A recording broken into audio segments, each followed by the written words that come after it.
My sister slept with my ex and got pregnant. Then my family demanded I give up my inheritance. All right, so here's how it all started. I'm 24 now, but this whole mess began a couple of years ago. Back then, I was in this relationship with a guy I met in college. Let's call him Jake. We hit it off pretty quickly. He seemed nice, thoughtful, and we had a lot in common. At first, things were going great. I mean, I was head over heels for him, and I thought this was the guy I was going to marry one day. So naturally, after about a year together, I decided it was time to introduce him to my family. Now, my family's a little, let's say, traditional. We're from a pretty conservative culture, and they have strong opinions about who you should date, how you should date, and when you should get married. They weren't thrilled when they met Jake. It wasn't like they were rude to him or anything, but I could tell they didn't really like him either. They didn't say much, just kind of gave me that, "Are you sure about this guy?" Look, I brushed it off, thinking they'd come around eventually. But here's the thing. While my parents were lukewarm about Jake, my sisters seemed to love him. Grace, who's 22, and Emma, who's only 11, got along with him great. That made me happy because, family approval matters even if it's just my sisters. Grace especially seemed to really enjoy his company, and we even joked that she was stealing my boyfriend. Emma adored him too, but she's just a kid, so it didn't feel weird. Jake and I didn't live together because in my culture, that's a huge no-no unless you're married. So we worked in different cities and would meet up when we could, but I thought things were solid between us. I trusted him completely. Why wouldn't I? He was my boyfriend, and he seemed to get along with the people closest to me. What could go wrong, right? Well, 3 months after Jake met my family, things took a turn. I was over at his place for the weekend. We'd had a normal day, nothing special. Grabbed food, watched a movie, the usual. He went to take a shower and his phone buzzed. Now, I'm not the type to go snooping through someone's phone. I really believe that if you trust someone, there's no need for that. But something that day just didn't sit right with me. His phone kept buzzing, and I don't know why, but I picked it up. Maybe part of me already knew something was off, or maybe I was just curious. When I unlocked it, I saw a message from Grace. At first, I didn't think much of it. I mean, she's my sister. But when I opened the chat, my heart basically stopped. The messages weren't normal. They were flirty, like let's hook up level flirty. I couldn't believe what I was seeing. My sister and my boyfriend. I started scrolling up through the conversation, and it got worse. There were months of this stuff, late night messages, inside jokes that I didn't know about, and even plans to meet up behind my back. I felt sick. Like, how long had this been going on? The person I trusted most and my own sister? I took screenshots of everything.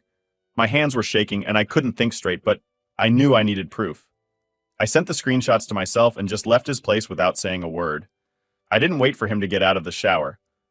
I didn't give him the chance to explain or lie to me. I just bolted.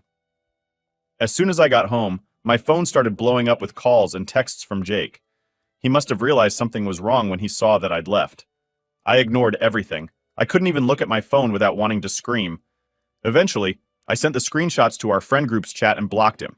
I didn't care about the fallout at that point. I was done. I had no patience for lies or betrayal. But what hit me the hardest was Grace. I mean, Jake's betrayal hurt like hell. But Grace? That was another level of pain. She wasn't just my sister. We grew up practically inseparable. With our parents being absent and wrapped up in their own world most of the time, Grace and I had always leaned on each other.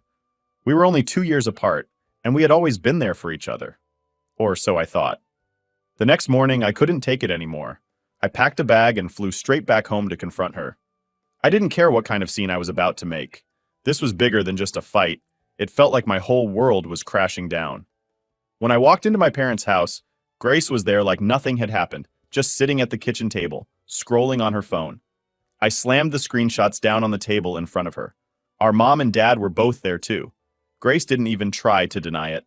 She just looked at the messages and shrugged like it was no big deal. She actually said, "Yeah, I did it. So what?" I wanted to scream. How could she act like this didn't matter? Like she hadn't just destroyed our relationship for good. My mom lost it. She slapped Grace across the face, something I had never seen her do. My dad was furious too, yelling at Grace, telling her to get out of the house. He gave her a week to move out, and I thought that was it. I thought maybe this was the end of all the drama. But 2 days later, Grace dropped another bomb on us. She was pregnant, with Jake's baby. I couldn't believe what I was hearing. This had gone from bad to worse in a matter of days. My parents, who had been so angry with her, suddenly softened up. They couldn't stay mad at her once they knew she was pregnant. And just like that, the whole dynamic shifted.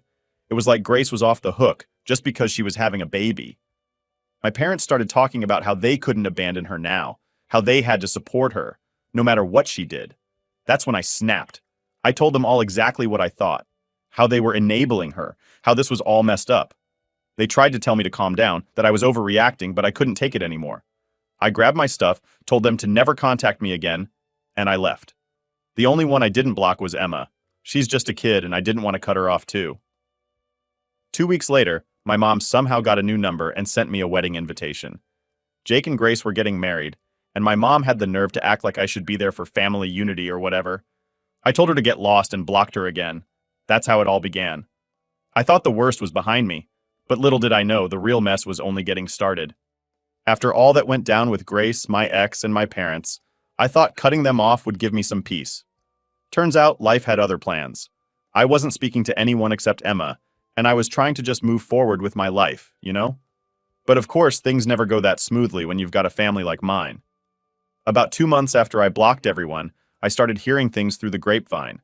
A cousin of mine, who I stayed in touch with, mentioned that Grace was having a baby shower and my parents were throwing it. Apparently, they had invited a ton of people, like it was some huge celebration. At first, I wasn't surprised. I figured they'd make a big deal about it since they were acting like Grace was some kind of victim. But then, my cousin hit me with something that really got under my skin. She told me they had started telling people that I was the one who abandoned the family, and Grace was the good daughter who was trying to keep the family together. Seriously? After everything she did, she was somehow the hero of this story now?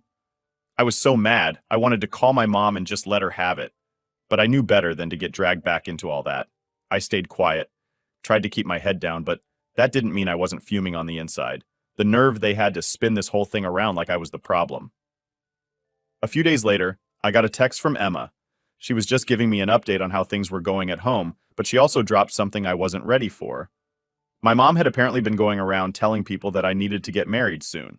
Not for any real reason, just because she didn't want people gossiping about how Grace, the younger sister, was getting married and having a kid before me. Like what? I hadn't even spoken to them in months, and now they were worried about my reputation? It was ridiculous, but that's how my mom's mind worked. Everything was about appearances. She didn't care about what Grace did to me. No, the bigger issue was how it looked to other people. I wasn't living my life on her timeline, and that was apparently some huge scandal. And yeah, that made me furious. But more than that, it made me sad. It was like nothing I ever did was going to be enough for them. Even when I cut them off, they still found a way to control the narrative, to make me look like the bad guy. So, fast forward a bit, Grace's wedding happened. Obviously, I didn't go, but I heard all about it from my cousin. Apparently, it was this big, fancy thing. My parents went all out, even though Grace was barely a few months pregnant. They made sure to cover up the whole scandal by telling everyone they were just being responsible, getting married quickly so the baby wouldn't be born out of wedlock. My cousin told me my parents were telling everyone I didn't show up because of work commitments. Yeah, right. But you know what really hit me hard? It wasn't just that they were lying to cover up their own embarrassment. It was that they were still pretending everything was perfect. Like, they couldn't even admit that their family was falling apart. They couldn't just be real about what was happening. Instead, they had to put on this fake show for everyone else. I was done with them at this point, but hearing about all this still stung. It was like they were erasing me from the family narrative completely. Anyway, time passed and I tried to move on. I threw myself into work and focused on building a life for myself. For a while, things were quiet. I wasn't hearing much from my family, and I figured maybe they had finally just left me alone. But of course, that's not how it works in my family. One night, I got a call from Emma. It was late and I was about to go to bed, but something about the way the phone rang gave me a bad feeling. When I picked up, Emma was crying. She could barely get the words out, but eventually she told me that our dad had passed away. I was stunned. I mean, I didn't have the best relationship with him, but still, he was my dad. What really pissed me off, though, was that it was Emma who had to call me. My mom didn't even bother. I hadn't heard a word from her. Emma told me that our dad had been sick for a while, but they hadn't told me. My mom decided to keep it from me because she didn't want to stress me out. Can you believe that? My own father was sick, and they didn't think I had the right to know? The next morning, I booked a flight back home. I didn't care about all the drama anymore. I just wanted to be there for Emma. When I showed up at my parents' house, It was like walking into a battlefield. My mom and Grace were there, and the first thing they did when they saw me was start yelling. They accused me of only coming back for the money, like that was the only reason I'd want to be there. Grace was especially nasty, calling me selfish, saying I abandoned them when they needed me most. I didn't even get the chance to grieve. Everyone was so focused on the inheritance, on who was getting what, that they barely even talked about Dad. It was disgusting. And as if things weren't bad enough, when they read the will, all hell broke loose. Turns out, Dad had left me the largest share of his assets. I was shocked. I wasn't expecting anything from him, especially after how things had gone down. But there it was, in writing. I got 40%, Emma got 30%, Mom got 20%, and Grace, she got 10%. You'd think I'd feel relieved, right? Like finally, some justice. But honestly, it just made things worse. Grace and her husband lost it. They started demanding that I give up my share, saying I didn't deserve it, that Grace needed the money more because of her kid. They even threatened to take me to court over it. I knew they didn't have a legal leg to stand on, but the fact that they were willing to go that far just showed how greedy they were. It was all about money to them. They didn't care about family or what was right. They just wanted to get their hands on whatever they could. I told them I wasn't giving up anything. And that's when things got nasty. Grace's husband started making threats, saying I'd regret it if I didn't do what they wanted. I knew it was all just talk, but still, it was unsettling. I was already dealing with the loss of my dad, and now I had to put up with this crap on top of it. It was too much. After the will reading, I went back to my hotel to clear my head. I thought about everything that had happened, all the lies, the betrayal, the greed, and I realized something. I wasn't going to let them push me around anymore. I'd spent too long letting my family control my life, and it was time to stand up for myself. Update 1. So after the whole inheritance blow-up, I thought things couldn't possibly get worse. I mean, they already accused me of coming back just for the money, and Grace and her husband were trying to bully me into giving up my share. But I wasn't going to budge. I knew I had the legal right to what my dad left me, and honestly, after everything they put me through, there was no way I was giving in. Anyway, a couple of days after the will reading, I got a message from my lawyer. We had a meeting scheduled to go over some more details about the estate, and honestly, I just wanted to get it over with. I was tired of all the drama and just wanted to settle everything so I could go back to my life. But when I got to the lawyer's office, he hit me with something I wasn't expecting. Turns out, my dad had written me a letter before he passed away. The lawyer handed it to me and said that my dad had asked him to give it to me when the time was right. I sat there for a minute, just staring at the envelope, not sure if I even wanted to open it.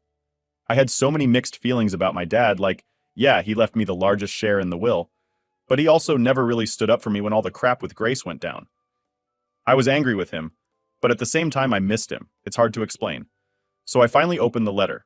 It wasn't long, just a couple of paragraphs, but what he said kind of hit me. He apologized for not being there for me when I needed him. He said he knew he should have done more, but he felt trapped by the situation with my mom and Grace. He admitted he had regrets, especially about how things ended between us. Reading that, I didn't know whether to cry or be angry.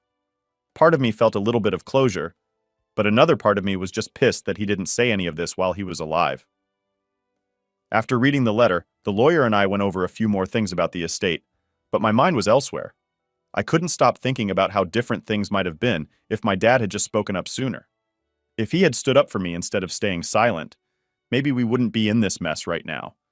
But it was too late for all that, and there was nothing I could do to change the past. On my way back to the hotel, I got a call from Emma. She was really upset because apparently Grace had been saying some pretty nasty things about me around town. She was telling people that I was trying to steal the inheritance and that I was turning the family against her. I wasn't surprised, honestly.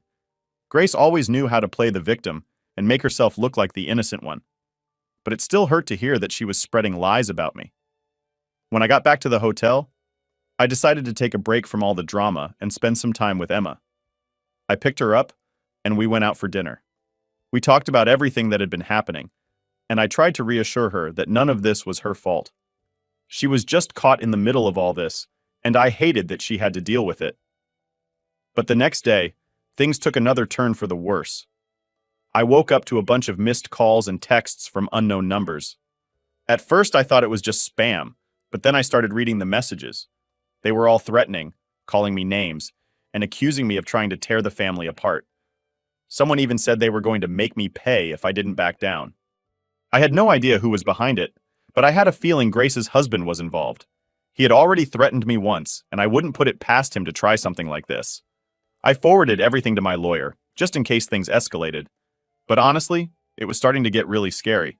It's one thing to deal with family drama, but when people start making threats, it's a whole other level. Later that afternoon, I went to my car, only to find that someone had slashed my tires. All four of them. I was completely freaked out at this point. I mean, who does that? I knew Grace and her husband were angry, but this felt way too extreme. It was like they were willing to go to any lengths to get what they wanted. I called the police and filed a report, but I didn't have much hope that they'd catch whoever did it. Still, I wasn't going to let them intimidate me. I was already dealing with enough, and the last thing I needed was to be scared every time I walked out the door. I talked to the hotel staff, and they beefed up security around the property, so that made me feel a little better. But it was clear this wasn't going to end anytime soon. A few days later, we had another meeting with the lawyer to finalize some things with the estate. Grace and her husband were there, and the tension in the room was thick. They barely said a word to me, but the glares they were giving me said enough. At the end of the meeting, Grace's husband pulled me aside and told me I was making a huge mistake by not giving up my share. He said I'd regret it and that this wasn't over. I didn't even bother responding. I just walked away. I wasn't going to let him scare me into doing something I didn't want to do, but deep down, I knew this wasn't the end of it. Grace and her husband weren't going to stop until they got what they wanted, and I had to be prepared for whatever came next. That night, I sat down and thought about everything that had happened since my dad passed. The lies, the threats, the vandalism. It was all so exhausting. I just wanted it to be over. I wanted to move on with my life and leave all this behind. But I knew that wasn't going to happen as long as Grace and her husband were around. Still, I wasn't going to give up. I'd been through too much to let them push me around now. They could make all the threats they wanted, but I wasn't backing down. This was my life, my inheritance, and I was going to fight for what was mine. And if they thought they could scare me into submission, they were in for a rude awakening. Update 2. Things didn't calm down after that last meeting with the lawyer. If anything, they got worse. Grace and her husband were getting more and more desperate, and honestly, it was starting to feel like I was in the middle of some bad movie. The threats kept coming, the nasty texts from random numbers didn't stop, and I was just mentally drained. One night, about a week after the tire slashing incident, I was heading back to the hotel after dinner with Emma. She had been staying over with me for a few days, which was honestly a relief. It was nice to have someone on my side in all this mess. We were walking through the lobby when I noticed this guy just standing there, watching us. At first I thought maybe he was just some random person waiting for someone, but when we passed by, he followed us. I tried not to freak out, but the whole situation had me on edge already. We got into the elevator, and as soon as the doors closed, I looked at Emma. "Did you see that guy?" I asked. She nodded, looking just as nervous as I felt. Yeah, he was staring at us. We got to our room, and I immediately called the front desk to report the guy. They said they'd check the cameras and send someone up to patrol the floor, but still, it didn't make me feel much better. This whole thing was getting way too close for comfort. I couldn't shake the feeling that Grace's husband was behind this somehow. I mean, who else would go to these lengths just to scare me? That night, I barely slept. Every little noise had me jumping out of bed, convinced someone was trying to break in or worse. It was like living in a nightmare, and all I could think about was how to make it stop. The next morning, I decided I needed to take some serious action. I called my lawyer and told him everything, about the threats, the weird guy in the lobby, the slashed tires. He agreed that things were getting out of hand and suggested we get a restraining order against Grace's husband. It wasn't something I wanted to do, but at that point, it felt like the only option. We filed the paperwork the next day, and I tried to keep my head down while we waited for the court date. But of course, Grace and her husband didn't take the news well. The texts ramped up again, this time with more threats about how I'd regret this, and how they'd make sure I paid for everything. It was exhausting, but I was done being scared. They could throw whatever they wanted at me, but I wasn't giving in. A few days later, the court date for the restraining order came around. I showed up with my lawyer, and guess who else was there? Grace and her husband, of course. They looked smug, like they thought this whole thing was a joke. I avoided eye contact with them, focusing on what my lawyer was saying, but I could feel their eyes on me the whole time. When the judge called us up, Grace's husband tried to act like I was the one causing all the drama. He said I was exaggerating everything, that I was just bitter about the inheritance and trying to make his life hell. I couldn't believe what I was hearing. Like, really? He slashes my tires, sends me threats, and somehow I'm the one causing problems? Thankfully, the judge saw through his BS. After hearing both sides, they granted the restraining order, and for the first time in what felt like forever, I felt a small sense of relief. At least now there was something in place to protect me if things got worse. But of course, things didn't magically get better overnight. The threats didn't stop right away, and I still felt like I was constantly looking over my shoulder. But at least now I had the law on my side, and that gave me some peace of mind. A few weeks passed, and I was finally starting to feel like maybe things were settling down. I was still staying in the hotel, but I had started looking for a new apartment where I could feel safer. Emma had gone back home, and I missed her, but we kept in touch constantly. She was still dealing with the fallout from all the family drama, but at least she wasn't stuck in the middle of it as much as I was. Then, one morning I woke up to a message from an unknown number. It wasn't a threat this time, though. It was a link. I hesitated for a second before clicking on it, and what I saw made my stomach drop. Someone had created a whole website dedicated to trashing me. I'm talking lies, half-truths, and just pure nastiness. They were painting me as this selfish, greedy person who was tearing the family apart. There were even photos of me from the funeral, looking cold and heartless, according to the captions. I couldn't believe what I was seeing. This was next-level crazy. I immediately called my lawyer and sent him the link. He told me to screenshot everything, which I did, and then we started the process of getting the website taken down. It was just another reminder that Grace and her husband weren't going to stop until they got what they wanted. But at this point, I was so tired, I didn't even care what they threw at me anymore. I just wanted it to be over. That night, I talked to Emma again. She was upset about the website and wanted to help, but there wasn't much she could do. I didn't want her getting caught up in all this any more than she already was. We talked for a while, and she told me about how Grace had been acting like nothing was wrong, like she hadn't caused any of this. Typical Grace, always playing the victim.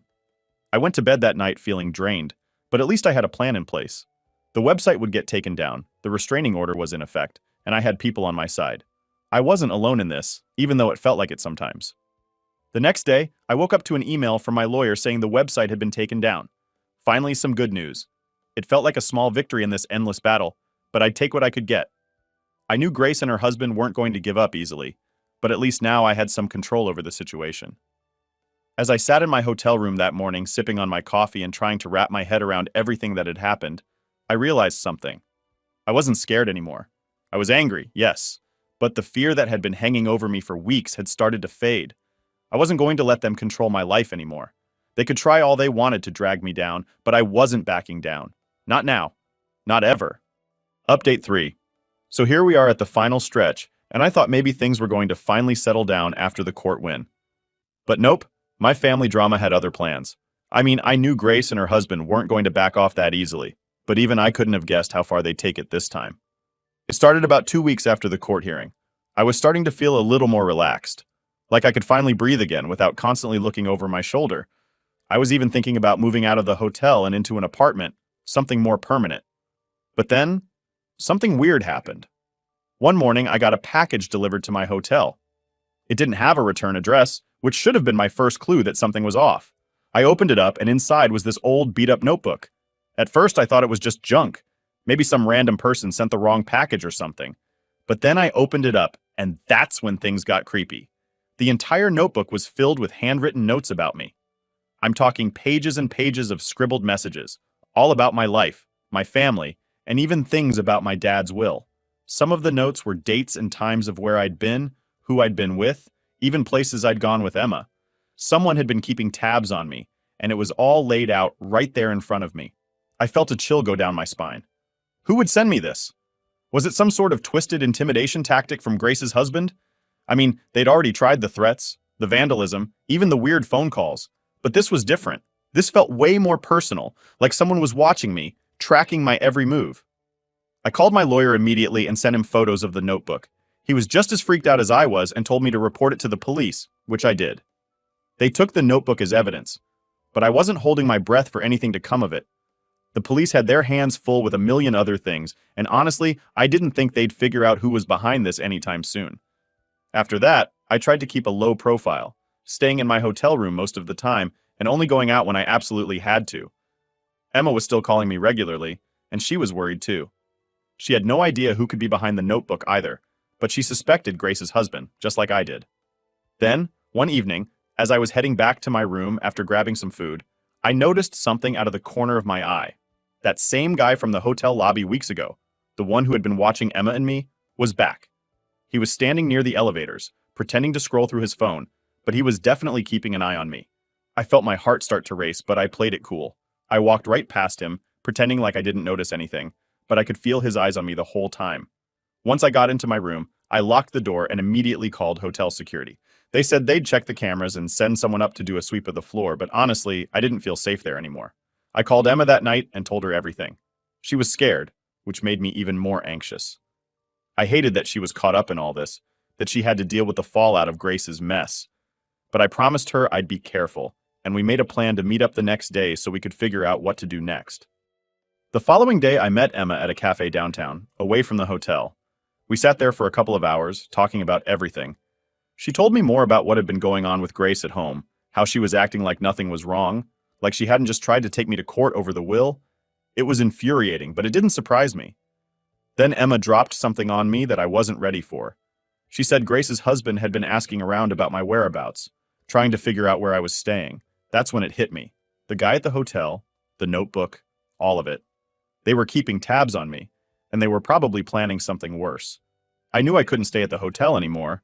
It wasn't safe, and if Grace's husband had people watching me, it was only a matter of time before things escalated. So, that night, I packed up my things and checked out of the hotel. I didn't tell anyone where I was going, not even Emma, just in case. I booked a room at a different hotel on the other side of town, hoping that would throw them off for a while. The next couple of days were quiet. I didn't hear anything from Grace or her husband, and the weird texts and calls seemed to have stopped. But I wasn't letting my guard down. I knew better than that by now. Then, out of nowhere, I got a call from my lawyer. He had some news that caught me completely off guard. Grace's husband had been arrested. Apparently, he'd been caught trying to break into my old hotel room. I didn't know what he was planning to do, but whatever it was, he got busted before he could follow through. I felt a mix of relief and anger. Relief that he was finally out of the picture, but anger that it had come to this. I mean, what kind of person goes that far just for some inheritance money? It was insane. The police told me they were investigating, and I'd probably have to go to court again to testify. But at least now I knew I was safe, at least for the time being. After that, things finally started to calm down. The police kept me updated on the case, and my lawyer was confident that Grace's husband wouldn't be able to pull anything like this again, not with the charges he was facing. I moved into a new apartment a few weeks later, somewhere Grace and her husband didn't know about. I kept in touch with Emma, of course, but I made sure she didn't tell anyone where I was living. I wasn't taking any chances. It's been a few months now, and while I'd like to say everything is back to normal, I don't think it ever will be. There's still a part of me that's always on edge, always looking over my shoulder, wondering if Grace or her husband will try something again. But for now, I'm just trying to move on with my life, to rebuild after everything they put me through. Looking back, I can't believe how far this all went. It started with Grace betraying me with my boyfriend, and somehow it escalated into threats, court battles, and restraining orders. But through it all, I've learned something important. I'm stronger than I ever thought I was. And no matter what, I'm never letting anyone take advantage of me again.